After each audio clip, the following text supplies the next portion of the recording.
Fréquence protestante.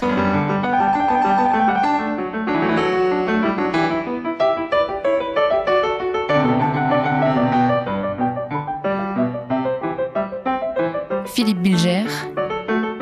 Philippe Bilger les soumet à la question.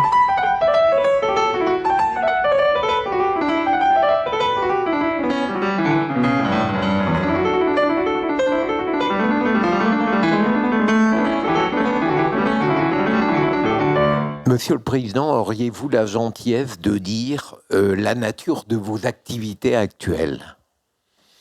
Je suis un ancien président. Dans la Constitution de la République française, les anciens présidents siègent au Conseil constitutionnel.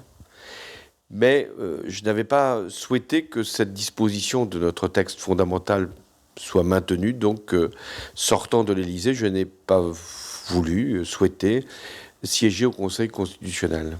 J'ai donc créé une fondation, La France s'engage, qui soutient des initiatives innovantes dans tous les domaines et qui, grâce à des partenaires privés, grâce aussi à des crédits que l'État avait bien voulu mettre à disposition de cette fondation, nous retenons une vingtaine de projets chaque année et nous les soutenons, les accompagnons et ça me prend une partie de mon activité.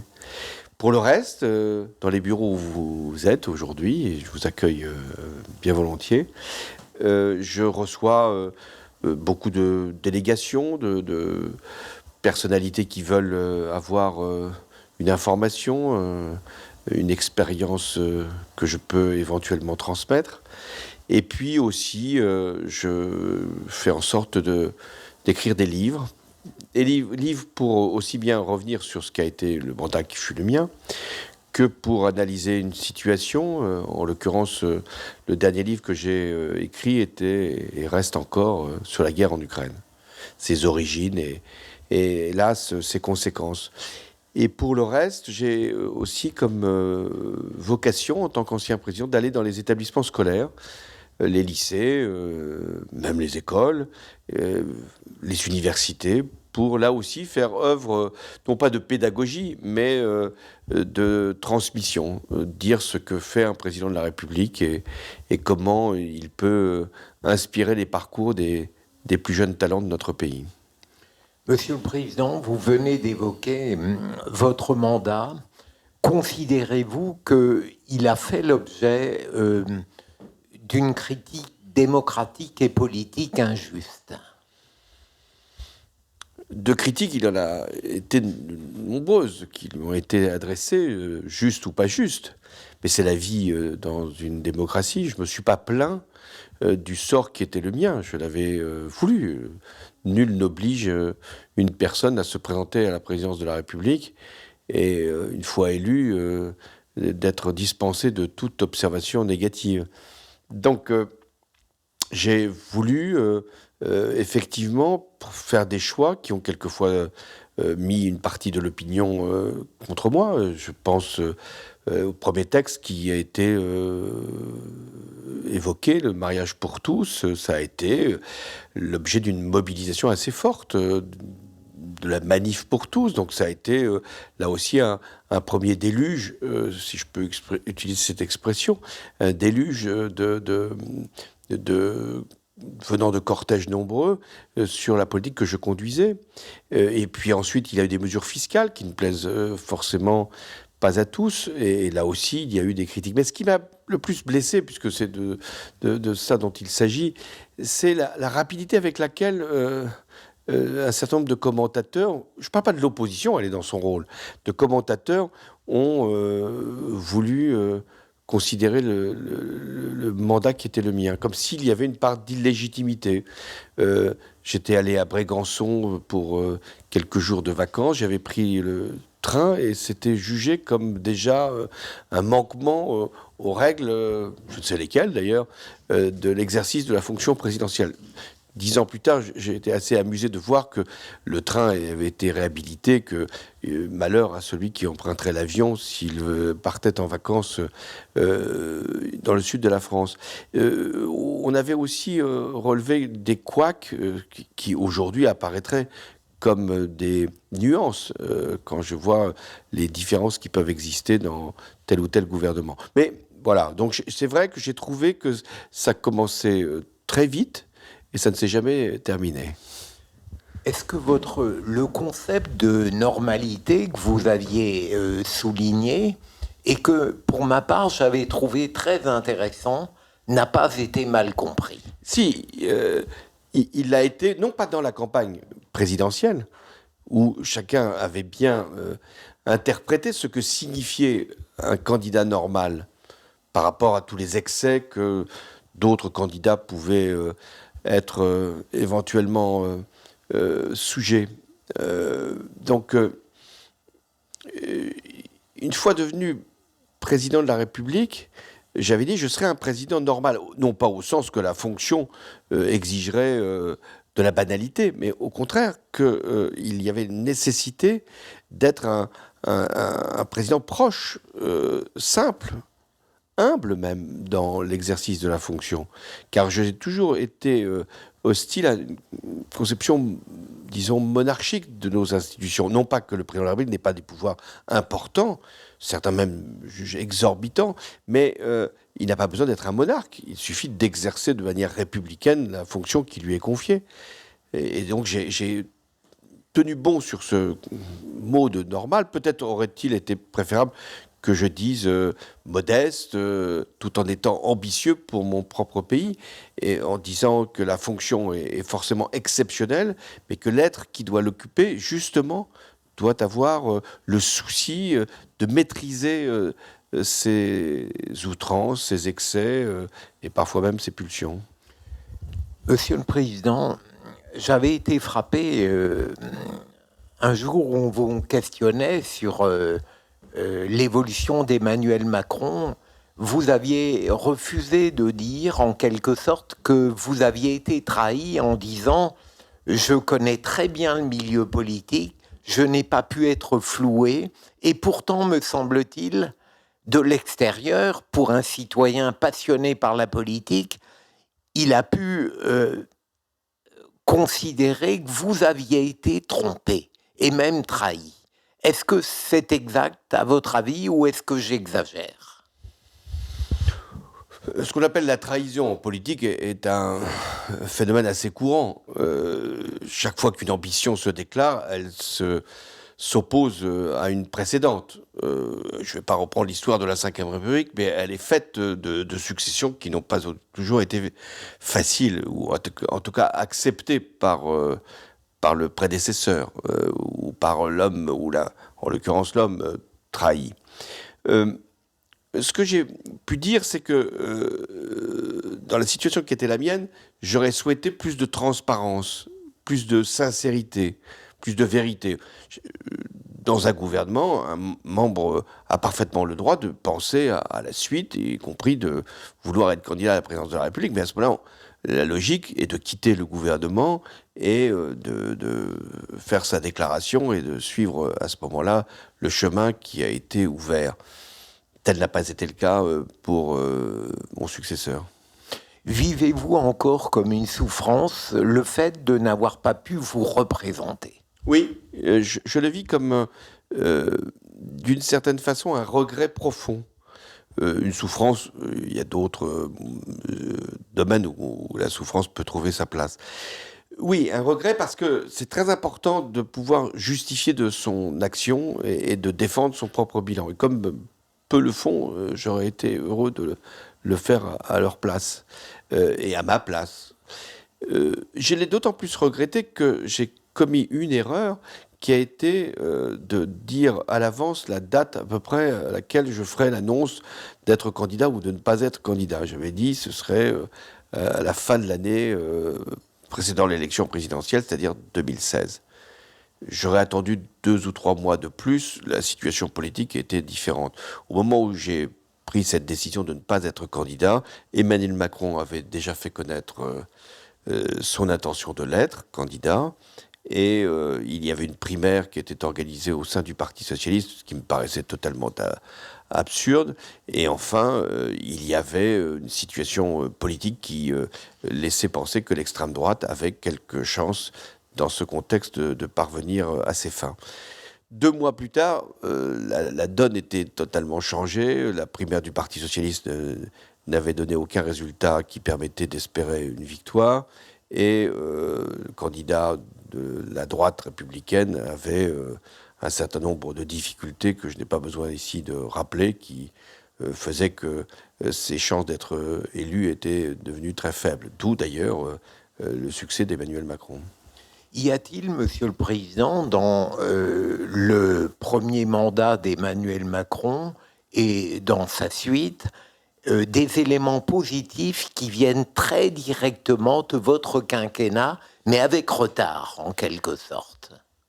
Oui, j'ai souvent coutume de dire qu'un président de la République travaille toujours pour son successeur. Et ça a été démontré.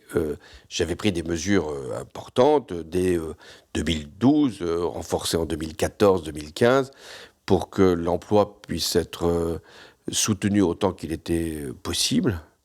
Et cette fameuse courbe du chômage dont j'avais annoncé qu'elle s'inverserait, qui s'est inversée d'ailleurs à la fin du mandat, eh bien, elle a connu encore davantage de pentes, j'allais dire positive, puisque aujourd'hui le chômage est à un niveau très bas, et je pense que c'est dû très largement aux décisions que j'avais pu prendre, qui n'ont pas été néanmoins contrariées par Emmanuel Macron. Donc en matière de résultats économiques, je pense que le redressement que nous avons opéré a été pour beaucoup dans les bons chiffres qui ont été, à partir de 2016-2017, publiés. Y a-t-il des choses, Monsieur le Président, que dans le premier mandat d'Emmanuel Macron et dans la suite, vous acceptiez de considérer comme positives? Oui, j'ai pensé que sur le plan européen, les choix qui ont été faits, notamment pendant la crise sanitaire avec Angela Merkel, c'est-à-dire de pouvoir que l'Europe emprunte sur les marchés et puisse, avec le produit de cet emprunt, redonner aux États la possibilité justement de faire face à la crise et d'éviter la récession. Ça a été un acte très important, très positif, qui j'espère se prolongera maintenant que nous sommes dans une autre crise, qui est la crise liée à l'énergie. Sur le plan intérieur, j'ai pensé que, par exemple, les dédoublements des classes pour les écoles qui étaient dans le réseau de l'éducation prioritaire étaient plutôt une bonne décision. Pour le reste, je pense qu'il y a une faute qui a été commise dès le début, et ça ne vaut pas simplement pour Emmanuel Macron d'ailleurs, c'est une loi générale. Les fautes, on les commet toujours au début de son mandat, on les paye à la fin. Et là, voire même dans le mandat suivant. Là, la faute initiale est d'avoir supprimé l'impôt sur la fortune et d'avoir abaissé l'imposition sur les revenus du capital, non pas tant pour la perte de recettes que ça a généré, mais parce que ça a induit un mandat dont on a pu dire qu'il était en faveur des riches, et j'ai même pu ajouter des très riches. Est-ce que vous auriez eu la même attitude, la même politique à l'égard de l'Ukraine? J'ai eu à être confronté lors de la première guerre d'Ukraine, c'est-à-dire celle qui, à partir du printemps 2014, s'est déclenchée et qui a provoqué à la fois l'occupation du Donbass par les séparatistes et l'annexion de la Crimée. Donc je sais qu'il était nécessaire, pour éviter une deuxième guerre, de parler à Vladimir Poutine, puisque je l'avais fait moi-même pour clore la première, dans cette fameuse nuit de Minsk, du début de l'année 2015. Donc je n'ai pas reproché à Emmanuel Macron d'avoir voulu, jusqu'au dernier moment, avec Vladimir Poutine, dont on sait la capacité de mentir, éviter le conflit. Donc on ne peut jamais reprocher à un président de tout tenter pour éviter la guerre. Sauf que la guerre, elle était déjà induite par les choix qu'avait fait Vladimir Poutine depuis plusieurs mois, pour ne pas dire plusieurs années. En revanche, une fois la guerre déclarée, une fois l'invasion de l'Ukraine effectuée par l'armée russe, toute tentative de reprise du dialogue devient impossible, tant qu'un rapport de force ne s'est pas créé pour justement ouvrir une possibilité à la négociation.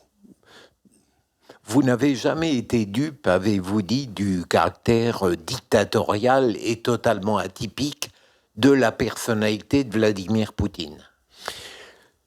Non, j'ai été impressionné par sa façon de faire, une espèce de douceur apparente dans certaines circonstances qui peut déboucher très rapidement vers un accès de colère ou de brutalité. Mais j'ai toujours essayé de regarder Vladimir Poutine pour ce qu'il était, c'est-à-dire un dirigeant qui n'était pas fou et qui avait une rationalité. Quelle était sa rationalité? Quelle est encore sa rationalité? C'est de penser que son système, le régime autoritaire, est supérieur à nos démocraties, d'abord. Que deuxièmement, que l'Ukraine, et c'est vrai aussi pour les anciennes républiques soviétiques, font partie de l'Empire russe. Et qu'il y a une nécessité à un moment ou à un autre d'en reprendre le contrôle. Le contrôle a longtemps été indirect. Les présidents ukrainiens ont souvent été des hommes liges de Moscou. Mais quand il y a eu cette émancipation, pour Poutine, ce n'était pas acceptable. J'ai aussi assez rapidement compris que Poutine n'admettait que les rapports de force. C'est-à-dire qu'une discussion n'avait de sens que si nous pouvions nous-mêmes avoir suffisamment d'arguments ou d'éléments de pression pour lui faire entendre raison. Et quand il pense que la force est de son côté, il l'utilise. C'est en ce sens qu'il nous regarde toujours, et quand à l'été 2013, Barack Obama n'est pas intervenu alors qu'il avait fixé une ligne rouge, si le régime de Bachar al-Assad utilisait des armes chimiques, il aurait mécaniquement décidé d'intervenir et qu'il ne l'a pas fait. À partir de là, Vladimir Poutine a compris qu'il avait en face de lui des régimes occidentaux qui étaient faibles et que lui pouvait avancer. Monsieur le Président, pardonnez-moi si j'aborde un terrain psychologique, mais qui m'a toujours passionné en ce qui vous concerne. J'ai l'impression que certains se sont permis de se moquer de vous d'une manière odieuse, souvent, parce qu'ils disaient l'homme François Hollande est formidable, il est spirituel, il est brillant, mais le président ne lui ressemble pas. Est-ce qu'à force, vous n'avez pas souffert de ce hiatus qui est absurde? Oui, on souffre toujours d'une réputation, fût-elle totalement infondée. C'est pas parce que j'ai souvent manié l'humour que le sérieux se serait échappé de moi. Ce n'est pas parce que je suis plutôt jovial que je n'aurai pas la fermeté nécessaire face à certaines situations.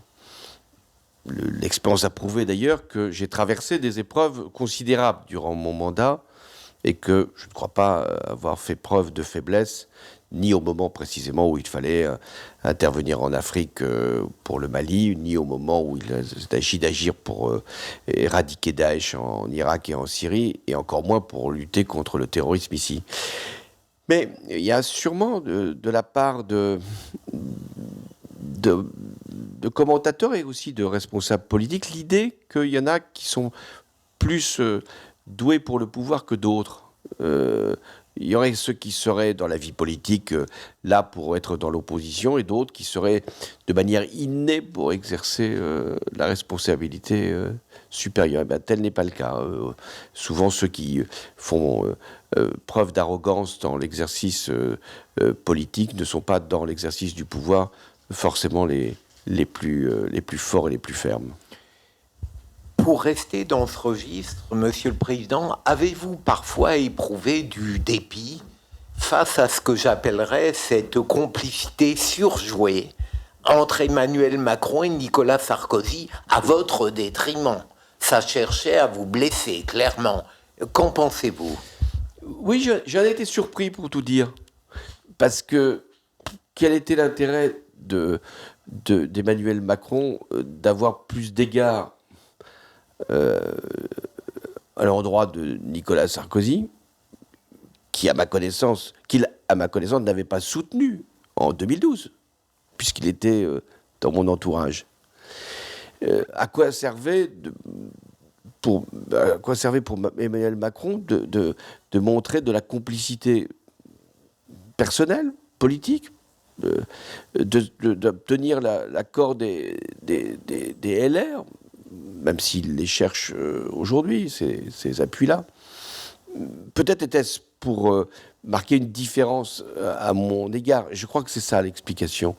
Et que je peux comprendre psychologiquement. On veut toujours se distinguer de son prédécesseur, comme pour montrer qu'il y a une forme de rupture. C'est pas toujours de mauvaise politique de le faire, surtout quand on a vaincu le prédécesseur. Mais quand on a été d'une certaine façon associé au prédécesseur, puisqu'Emmanuel Macron a été non seulement conseiller, mais ministre, pourquoi se distinguer à tout prix et à ce point-là?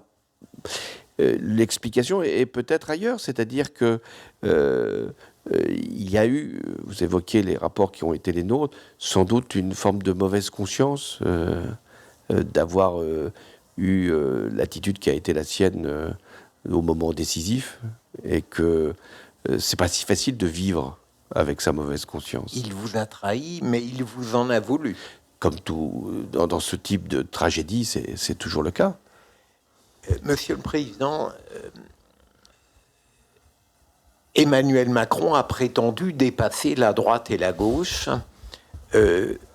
Aujourd'hui, vous considéreriez sa politique globalement entendue comme étant une politique de droite ou avec des restes de social-démocratie? Le rôle du président de la République, ça va au-delà des personnes et des situations, c'est toujours de rassembler les Françaises et les Français au-delà des partis politiques. J'ai été élu comme candidat socialiste, je suis devenu le président de tous les Français, même si tous les Français n'avaient pas voté pour moi, loin de là, ou ne m'appréciaient pas autant que je l'aurais souhaité. Donc le dépassement fait partie de la fonction. En revanche, le clivage entre la droite et la gauche fait partie de la démocratie, pas simplement au plan parlementaire, fait partie du débat que toute société doit avoir. Et même si c'est un clivage important, ce n'est pas le seul, mais ça reste celui qui permet de nous situer les uns les autres. C'est pour ça que votre question a un sens. Est-ce que Emmanuel Macron, malgré le dépassement dont il laisse penser qu'il a été sa préoccupation, est-ce qu'il a glissé à droite ou est-ce qu'il a gardé une part de ce qu'il a pu être quand il était à mes côtés? Je pense qu'il faut juger les responsables politiques à travers leurs actes plus qu'à l'égard de leurs discours. Aujourd'hui, je dirais qu'il est un président de centre droit et qu'il l'assume plutôt, puisque les mots qui sont utilisés, même si certains peuvent avoir tout à fait leur sens, mais enfin, c'est la valeur travail, le mérite, l'effort, toutes choses que je comprends parfaitement, mais qui ont la terminologie politique représente plutôt la sensibilité de droite et la fiscalité, qui est toujours une des façons de distinguer la droite de la gauche. Le sujet fiscal, d'ailleurs, dans l'histoire de la République, ça remonte au début du XXe siècle, a toujours été le sujet principal d'affrontement. Il y en avait deux. Il y avait la question de la laïcité, longtemps, et la question fiscale. Du côté de la fiscalité, les choix qui ont été faits sont plutôt des choix, disons, du centre droit. Le Parti socialiste s'est sauvé du pire, apparemment, durant la dernière fin de semaine. Vous avez toujours été très dur avec l'extrême gauche, LFI, Jean-Luc Mélenchon. À votre avis, monsieur la droite dite républicaine, je connais votre appréciation sur elle. À votre avis, la social-démocratie telle que vous l'entendez a-t-elle véritablement encore un avenir ? Elle a un présent, en tout cas, quand on regarde l'Europe politique, c'est-à-dire les différents gouvernements qui aujourd'hui sont en responsabilité de nos partenaires. La social-démocratie est au pouvoir en Allemagne, elle est en Espagne, au Portugal, au Danemark. Bon, je ne vais pas faire la liste, mais disons un gros tiers des gouvernements des 27 sont d'inspiration social-démocrate. Et quand on regarde le Royaume-Uni qui n'est pas dans l'Union, demain, les travaillistes seront sans doute appelés aux responsabilités après une longue phase de conservatisme.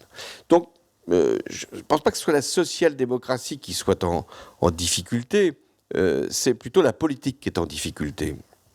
Le fait nouveau en Europe et en France, c'est qu'il y a de nouveaux partis qui sont apparus, et notamment l'extrême droite, qui était longtemps confinée et qui, en France, est présente au deuxième tour depuis 2 élections successives.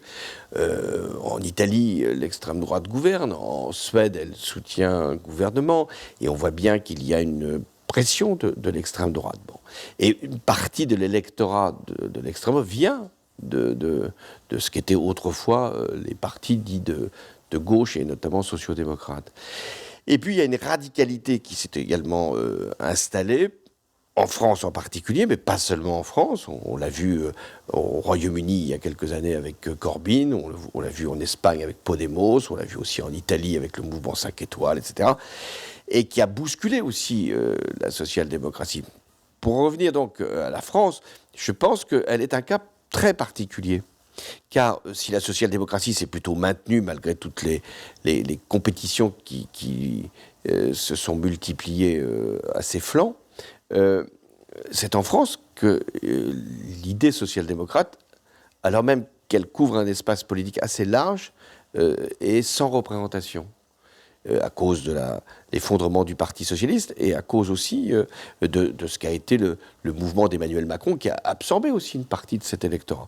Donc l'idée social-démocrate me paraît encore vigoureuse, ne serait-ce que quand on traverse des crises, on trouve que c'est quand même mieux que l'État joue son rôle, que la redistribution puisse se faire, que le compromis social, quand il y a des conflits, puisse être une des issues possibles, qu'il y a une forme d'innovation à installer par rapport à toutes les questions climatiques. Bref, l'idée social-démocrate est forte, mais en France, elle est aujourd'hui sans incarnation. À votre avis, Monsieur le Président, est-il légitime, après les élections législatives qui ont réduit sensiblement la majorité présidentielle, de considérer que les députés de la France insoumise et ceux du Rassemblement national n'appartiennent pas à l'arc républicain malgré leur élection comme députés? Ces partis, que je ne mets pas en équivalence, ces partis ont été autorisés à se présenter au scrutin. Ils ne sont pas venus par la force. Ils sont venus d'abord parce qu'ils ont été déclarés comme des partis légaux, et ensuite parce que des électeurs les ont investis à travers leur vote. Donc ces partis valablement siègent à l'Assemblée nationale et ont des droits identiques les uns les autres. Ensuite, qu'un gouvernement ou qu'une force politique puisse discuter avec les uns et pas avec les autres, ça, je l'admets tout à fait. Donc ça, c'est une affaire de comportement, mais sur le plan de la représentation, ces partis existent et même si ça me fâche, ont des droits autant que les autres. Que pensez-vous du projet de loi apparemment très contesté sur les retraites, Monsieur le Président? Je pense qu'il arrive au pire moment. Il y a des situations où une réforme des retraites s'impose dans l'urgence, quand il y a un déficit abyssal, une dette qui peut compromettre l'avenir du système de répartition, et lorsque nous sommes en période de crise et la masse des cotisants se réduit quand la masse des bénéficiaires s'accroît. Tel n'est pas le cas aujourd'hui. Or, si le projet est aussi mal reçu, c'est parce que nos concitoyens vivent une période d'inflation qui est nouvelle. Nous sommes d'une génération où l'inflation était forte il y a 25 ans et qu'elle avait disparu depuis, où il y a une crise énergétique, où nous avons eu une crise sanitaire qui a également bousculé les modes de vie. Était-ce le meilleur moment pour faire une réforme des retraites, même s'il en fallait une d'ici quelques années? Deuxièmement, une réforme des retraites, elle doit être non seulement équilibrée financièrement, mais juste socialement. Or, tout a été démontré que l'effort est demandé aux mêmes, c'est-à-dire à ceux qui ont travaillé à partir de l'âge de 19 ans ou 21 ans, et que les plus jeunes entrés dans la vie active il y a maintenant 40 ou 45 ans auront le bénéfice des carrières longues, encore qu'ils auront à faire un effort, et que les plus jeunes, mais cette fois-ci qui sont entrés tard dans la vie active, de toute façon, devront travailler plus longtemps. Donc, je trouve que la réforme n'est pas équilibrée, n'est pas juste, et enfin, n'a pas été bien négociée. Il se trouve qu'en France, le dialogue social n'est pas forcément une priorité, alors que c'est une condition. La CFDT, les syndicats réformistes étaient sans doute prêts à un certain nombre de compromis. Tel n'a pas été le choix du gouvernement, qui a préféré un accord parlementaire avec les LR.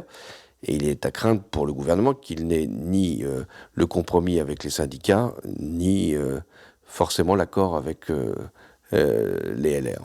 Comment parvenez-vous, Monsieur le Président, et à titre personnel, j'admire cette attitude, à concilier à la fois votre volonté d'opposition lorsque vous avez des choses à critiquer et en même temps l'espèce de retenue, de réserve qu'un ancien président doit s'imposer? Je sens que ça ne doit pas être tous les jours facile. D'abord, un ancien président, par définition, il a été président. Donc il sait les difficultés que toute réforme peut représenter. Ensuite, un ancien président, il a un devoir, qui n'est pas d'être le premier opposant, même s'il est arrivé quand même que des anciens présidents deviennent des opposants irréductibles. Mais ça ne tient pas donc à mon statut d'ancien président, ça tient à mon tempérament. Je pense que il est important de garder son engagement, de dire ce que l'on pense quand c'est nécessaire, et sans le faire avec une forme de facilité. J'ai montré suffisamment d'esprit de responsabilité pour comprendre qu'il faille faire des réformes, que ce n'est jamais facile, mais je ne m'interdis pas de critiquer quand je pense que c'est injuste. Et si on me demandait mon avis, ce qui n'est pas forcément, pas forcément ce qui a été fait depuis quelques années, j'aurais la même attitude. On critique même parfois l'influence que vous conservez au sein de la famille de gauche, comme si au fond vous aviez perdu toute légitimité pour en avoir. Est-ce que cette perpétuel discrédit, ce perpétuel discrédit que certains veulent vous attacher, ne vous donne pas envie, peut-être, et pardon d'aborder le futur, de recommencer une expérience qui, après tout, ne serait pas absurde quand on voit le délitement de la gauche aujourd'hui? D'abord, non pas que je sois de gauche, je vous connais, n'ayez aucun il n'y a pas de risque de malentendu. Mais quand je circule dans le pays, je ressens un soutien, une sympathie, même si je n'en suis pas non plus dupe. On aime souvent les anciens plus que les présents.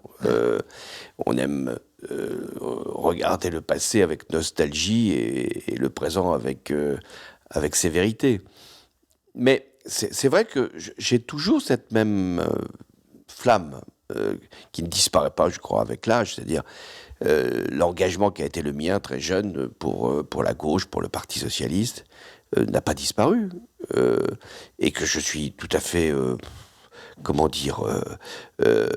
blessé, heurté par l'état de la gauche. Non pas parce que je pense que c'est le sens du parti qui me manquerait, c'est parce que je sais bien que s'il n'y a plus une gauche capable de gouverner en France, c'est un problème pour tout le pays. Je dirais la même chose pour la droite.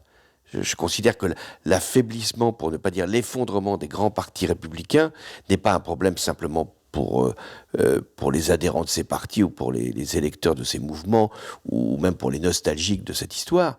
Non, c'est un problème pour la démocratie. Quand vous n'avez plus les grandes forces qui travaillent, qui élaborent les programmes, qui trouvent des personnalités, qui font accéder au pouvoir de jeunes talents, c'est toute la démocratie qui s'affaiblit, c'est la République qui se perd. Donc oui, j'ai toujours cette volonté, cette envie, non pas d'être utile en essayant de porter une candidature parce que je n'aurais pas pu faire un second mandat ou parce que je considérais que nul autre que moi peut diriger le pays, mais tout simplement parce que j'ai toujours cette volonté de faire de la politique pour éviter, non pas simplement le pire, mais pour éviter que les Français se détachent de l'enjeu même de l'élection. Et enfin, j'ai aussi ce souci que le meilleur soit possible. La politique, c'est pas simplement d'écarter les extrêmes. La politique, c'est de lever une espérance. Sinon, nos démocraties vont finir dans l'agonie. Et puisque vous m'aviez posé une question sur Poutine, les régimes autoritaires, la guerre en Ukraine, la démocratie est la cible de ces régimes. Poutine, et je pense que c'est également vrai du président chinois, pense que nos sociétés sont vacillantes, décadentes, déclinantes, que la démocratie n'est pas forcément le meilleur, ni même le seul régime possible.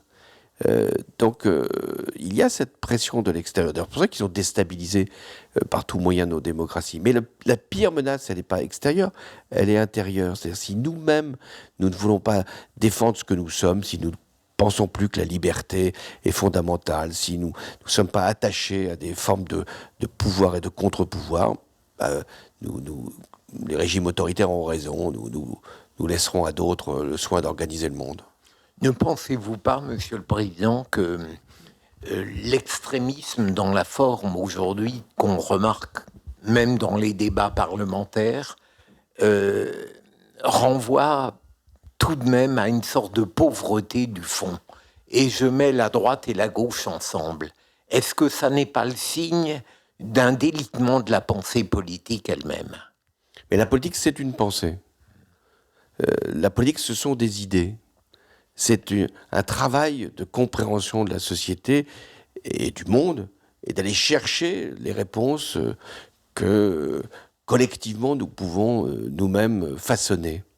La politique, c'est pas simplement la confrontation des personnes ou l'extrémisation des attitudes ou la brutalité des comportements ou la facilité avec laquelle nous suivrions le peuple dans toutes les directions. La politique, donc, c'est d'abord d'offrir un avenir possible aux citoyens, un avenir contradictoire. Il y a la gauche, la droite, d'autres sensibilités qui peuvent s'affirmer. Et comme il n'y a plus de pensée, la politique trouve forcément là une faiblesse particulière.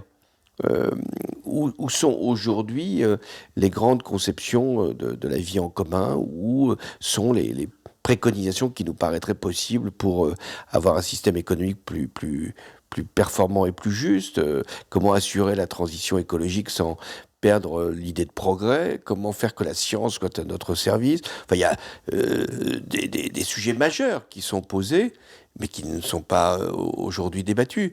Et le Parlement, dont on voit peut-être aujourd'hui des outrances, c'était aussi rempli de grands discours sur le contenu même de la politique. Ce n'est pas simplement des affrontements verbaux.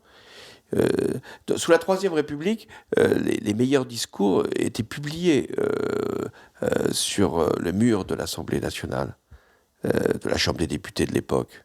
Parce que ceux qui faisaient de la politique étaient d'abord des penseurs et des orateurs.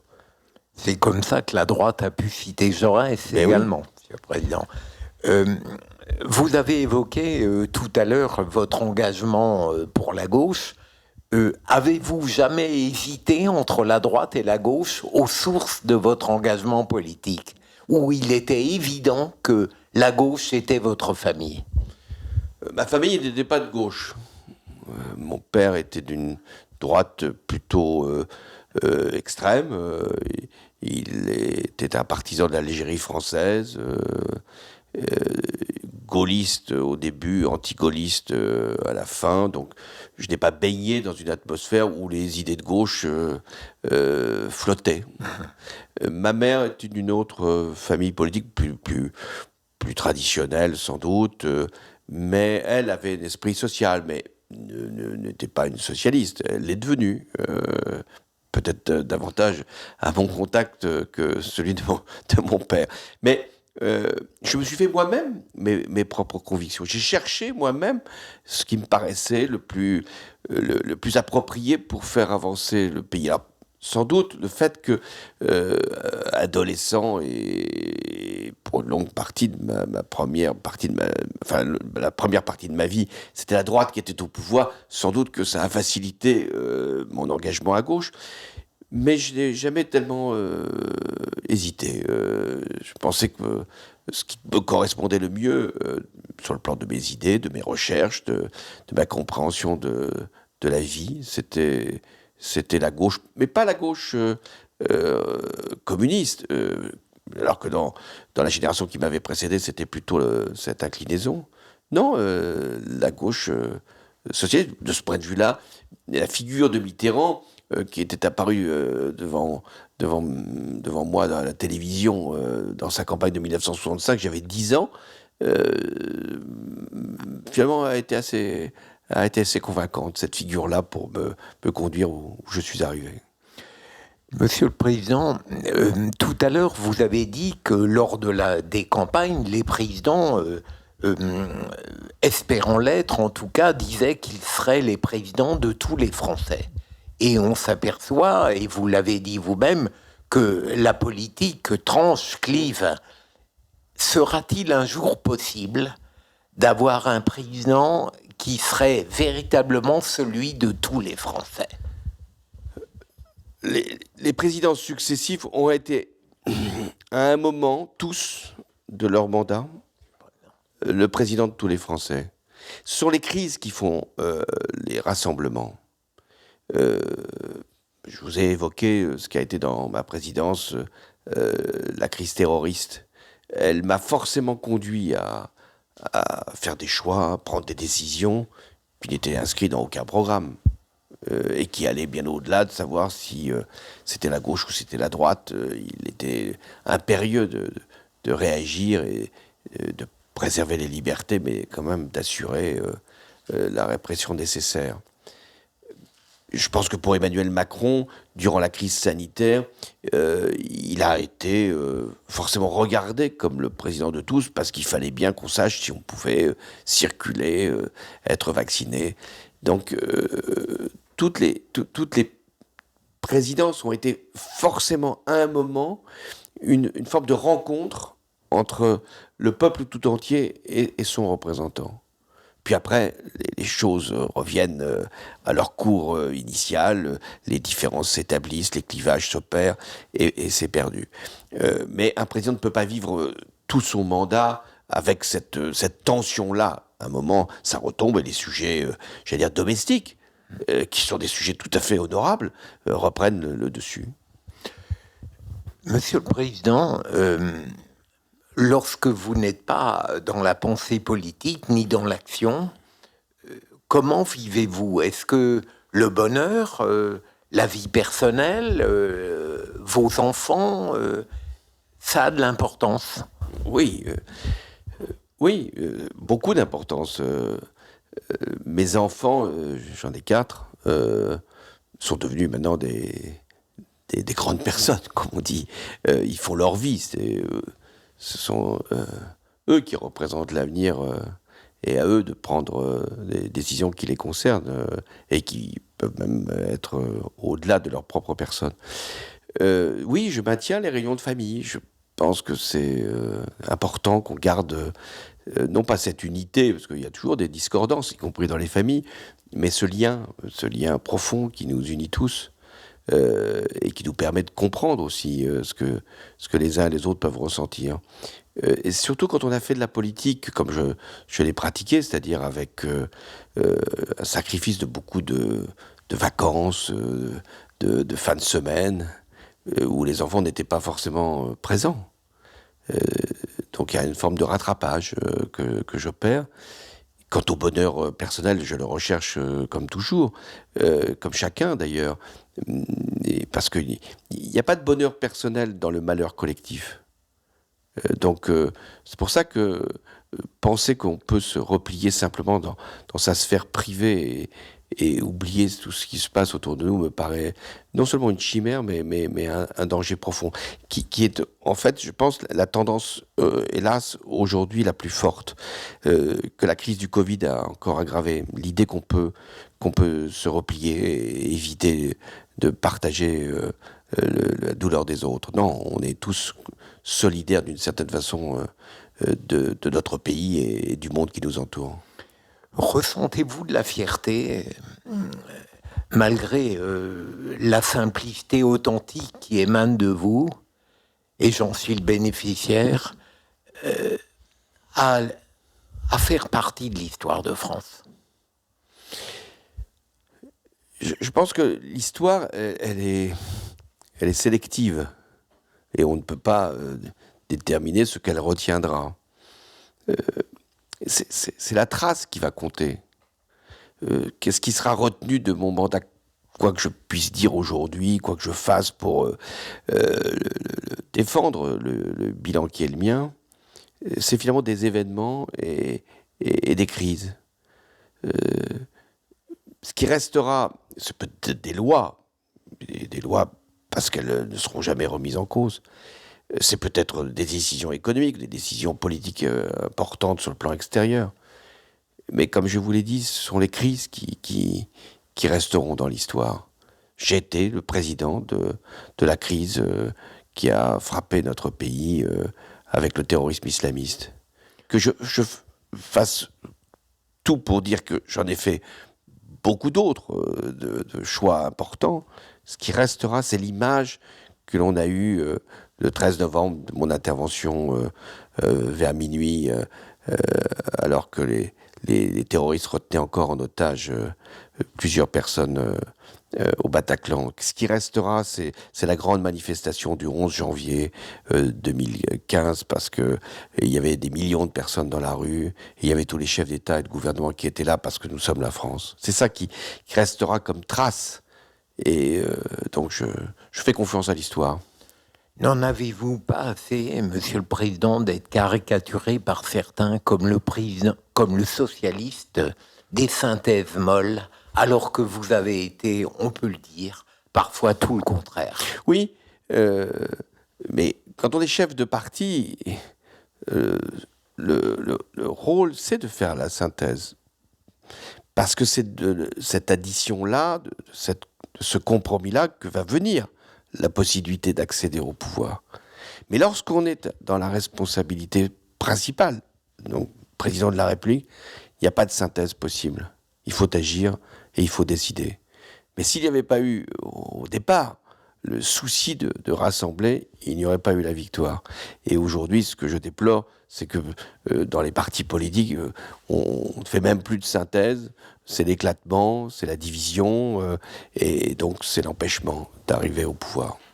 Ma dernière question, malheureusement, Monsieur le Président, et je vous remercie infiniment de m'avoir permis de dialoguer avec vous, je suis militant socialiste. C'est une image.